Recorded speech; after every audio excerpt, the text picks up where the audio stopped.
have Mr. P. Premanand next to speak to us. His topic of discussion is innovative and low-cost sustainable ICT solutions for rural service delivery. He works for Dhan Foundation and is the team leader for theme Advancing Development through Information and Communication Technology. He has more than 9 years of experience in Dhan Foundation and is instrumental in upscaling the theme to tsunami-affected coastal areas of Tamil Nadu during the year 2005. He has organized national and local workshops and has contributed papers to various conferences. So let's request Mr. Premanand to share his experience. Thank you. Respected Chairman, speakers and dear participants, good morning to all of you. On our ICT interventions in agriculture, the experiences of Dhan Foundation. Dhan Foundation works in around 10 districts in Tamil Nadu, of which I'm just going to highlight about one particular district called Madurai district, wherein which we have established around 50 village information centers spread in 3 blocks. Like one is completely wetland and garden land, whereas the remaining 2 blocks like Kutambati and Alanganallur are drylands. This is something like a background is at Melur block it is say roughly 47 revenue villages and 36 panchayats. And more than 50% of the farmers are poor, that is the marginal category. And the major crops like paddy, banana, coconut, cotton, all grow cultivated in these areas. So, like what is ICT and agriculture, how ICT is relevant for agriculture extension or agriculture development. Like these are some of the following 10 points which this presentation will tell you about. Like the first one is the agriculture information from various sources. Second is conversion of such information into a presentable and understandable in local language. Then communication, validation, updation, storage and retrieval. Then followed by this is the action taken by the farmers. In order to take this action, there should be sort of a support like finance, like insurance, etc. and also marketing.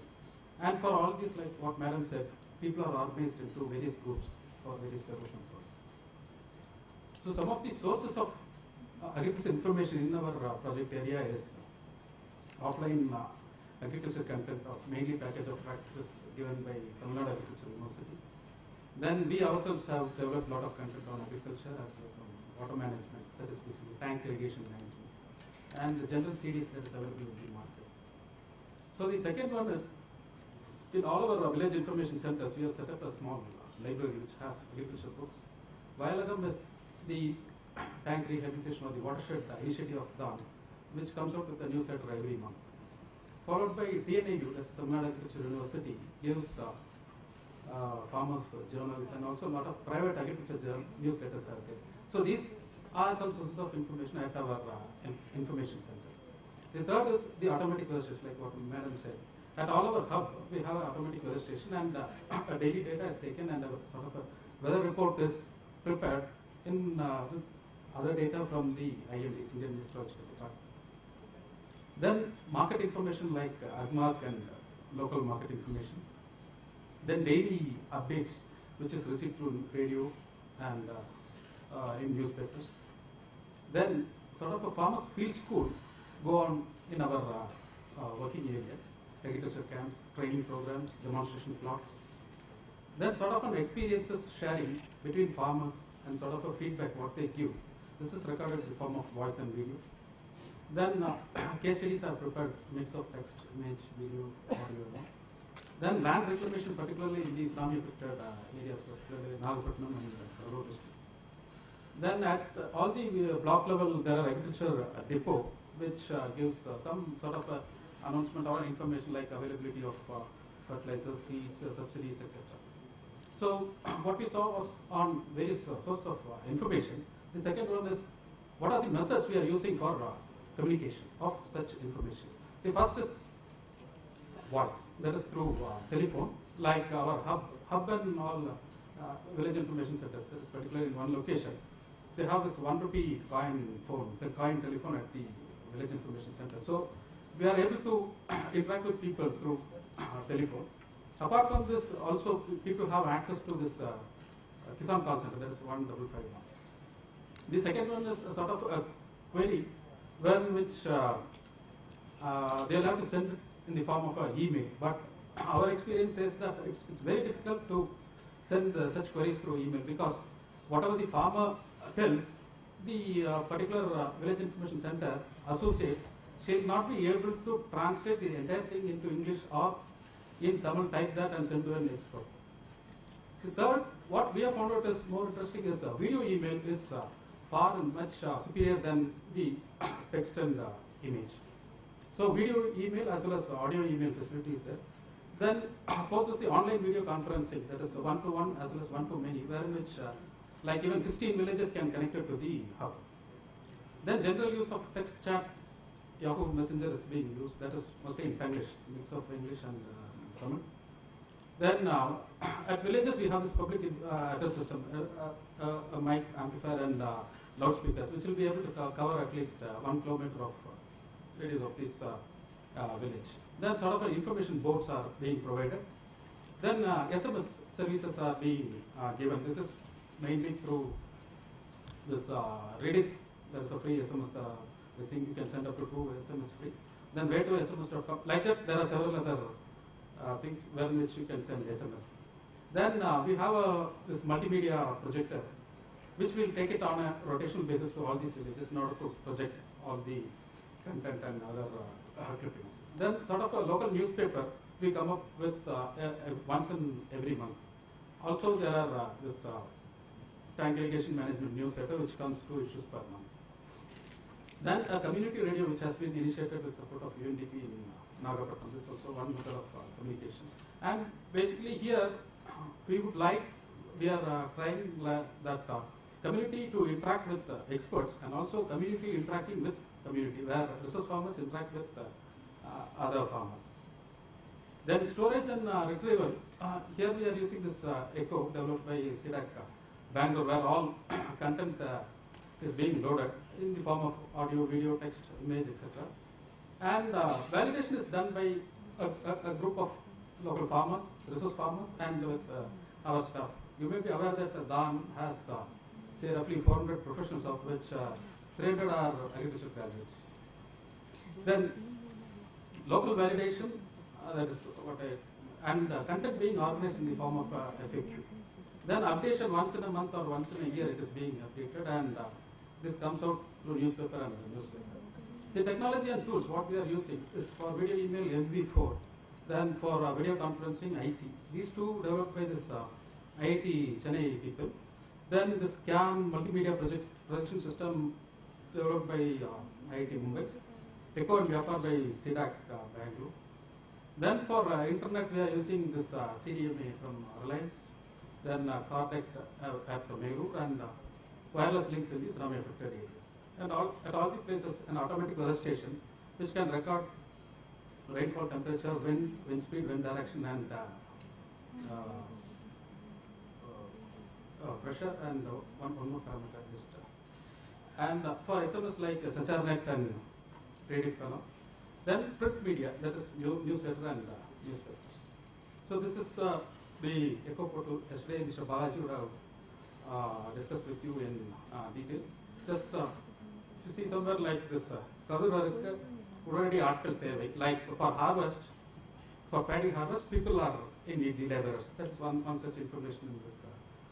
The second one, like the tank particulars or Nadavumbai. Nadavumbai is method for transplanting. Like that, there are a lot of content in this portal. Then the various resource agencies which are helping us is Agriculture Department, Soil and Water Testing Unit, Agriculture College and Research Institute. It's also nearby our working area. Then WMTC, Water Management Training Institute. Then Seed Certification Department, All India Radio, and apart from that, our own staff. This is how video conference goes. Like this was initiated during the year 2004, and roughly more than 1,000 farmers have benefited from this. Then soil health monitoring. This is done with the soil and water testing unit at Madurai. Then sort of a labor and market information is also provided through this free SMS. Then through all such interactions, lot of content is automatically developed. It's not that we just go study something and develop content. It is through various interactions and various these things, like a lot of content comes up. This is one photo showing the collaborative initiative with the agriculture department.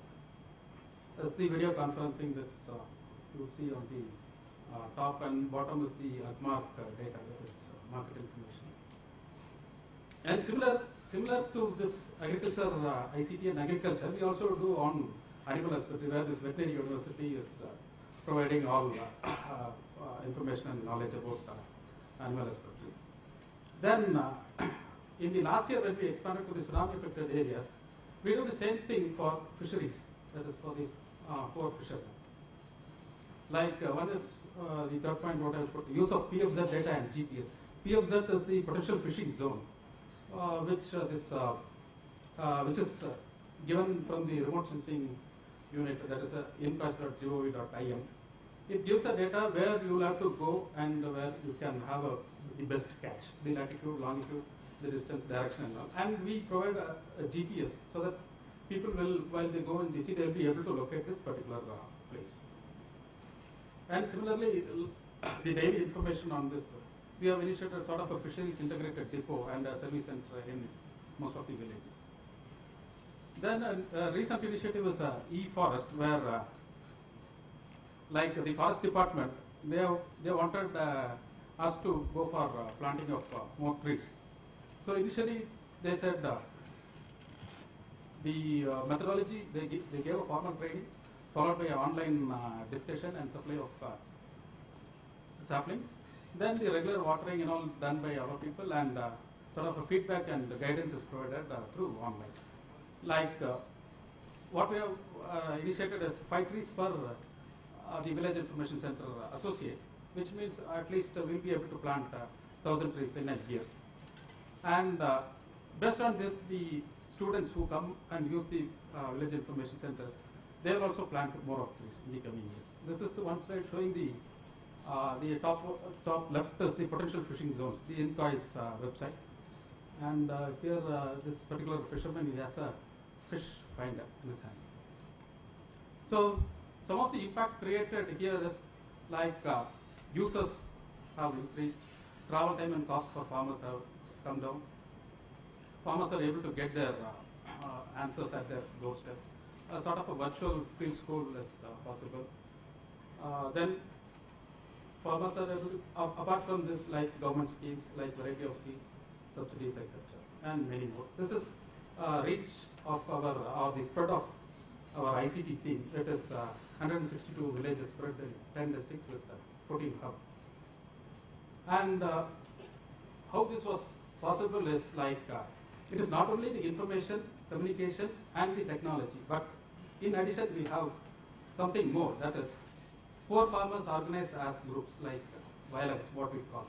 Then women as Kalanjams, fishermen as Kalanja Meenavar Sangam. Then all these groups get linked with the banks, where in which they get sort of loans for undergoing or taking up their activities. And in some places where banks are refusing to provide such loans, we give a sort of a bridge fund through KDFS. KDFS is Kalanjam Development Financial Services. It's a sort of a bridge fund to convince the bankers that farmers or women groups or fishermen, they are repaying in a perfect manner.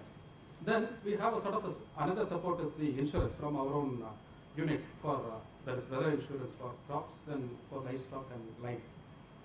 Then a sort of a market linkages between various agencies and these farmers groups or farmers federation. This is through DBDS is Dawn Business Development Services. Then training for all the people and all our associates through Dawn People Academy, and training for people like me, that is in our own institute, Tata Dawn Academy, and linkage with various government programs. One such is our National Watershed Development Program for the rainfed areas.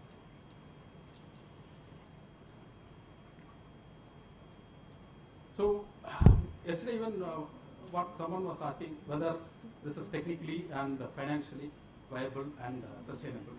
here on the technology part, we are doing a constant updation, and we are trying out with newer ones. Like we would prefer the good quality, low cost technology. And in our village information center, roughly there are about some 32 different services, of which 8 are paid services, which covers at least say 30 to 45% of the recurring costs. Another 12 services, it is possible to charge, and in the say in another 1, 2 to 3 years, we will be able to cover at least say 75 to 80%, and say in another 5 years, we will be able to cover 100%. As per our plan, we are covering more than 30 to 45. So, like, just wanted to put this last slide as suggestions from people like you has helped us in improving our work in the past. So, please, you could mail your suggestions to this email ID, don@hyct@gmail.com. Thank you. You sort of give us an idea about the costs involved. How much should farmers pay for each of the services? And second is, since you are dealing with people who understand Tamil completely, why are you not using Tamil as your lingua franca?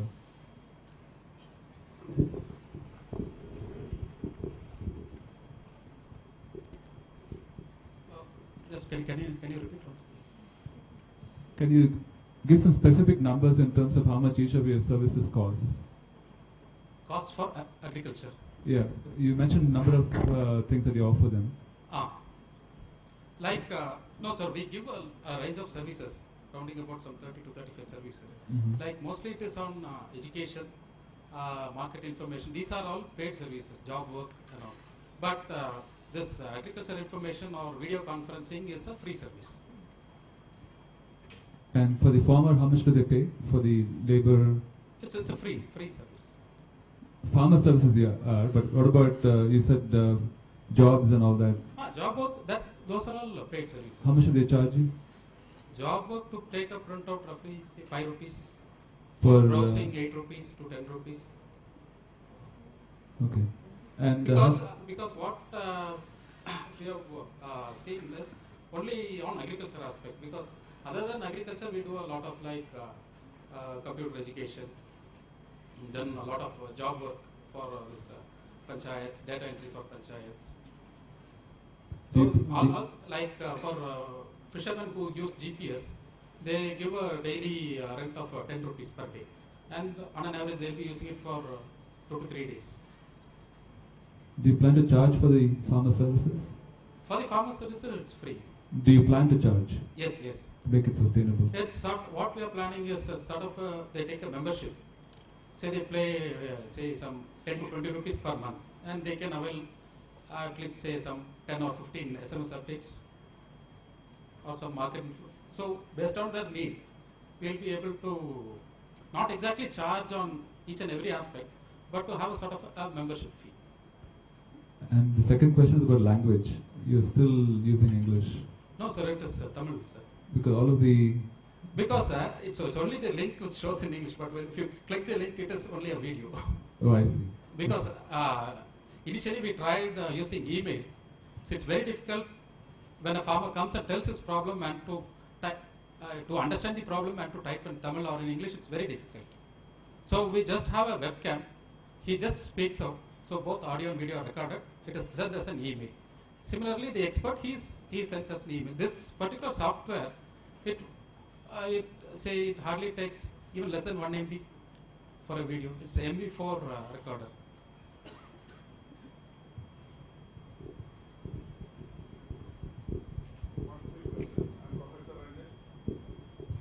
What is the cost of that GPS-based fish finder? GPS-based fish finder that you mentioned? No, sir. We have given only GPS. Just to show a slide, I just showed a fish finder. We have given only GPS. GPS roughly it is 10,000, the basic model, Garmin. But it doesn't show the picture of wherever they are. No, sir. Actually, GPS shows where you are, the latitude, longitude, and the altitude. But doesn't guide them to the location of the fish. No, this satellite, NRSA and this INCOIS, through remote sensing, they sense where you can fish. GPS is just used to locate that particular point, the X, Y coordinates. Just to locate that particular point. Suppose they are going in the sea, it doesn't allow them to guide them towards that location. Or does it do it manually? It just shows you the direction, and whenever you reach the point, you will be.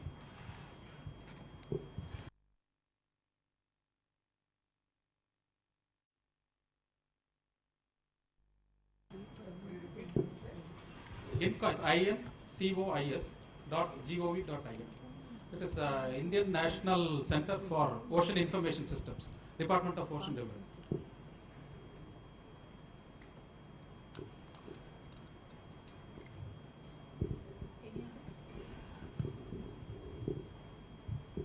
So this information from INCOIS, are you finding that it's actually relevant and accurate, that the information that it provides, if you go to that area of the sea and fish, there's you do get good catches? Yes, sir. That is the feedback given by our fishermen.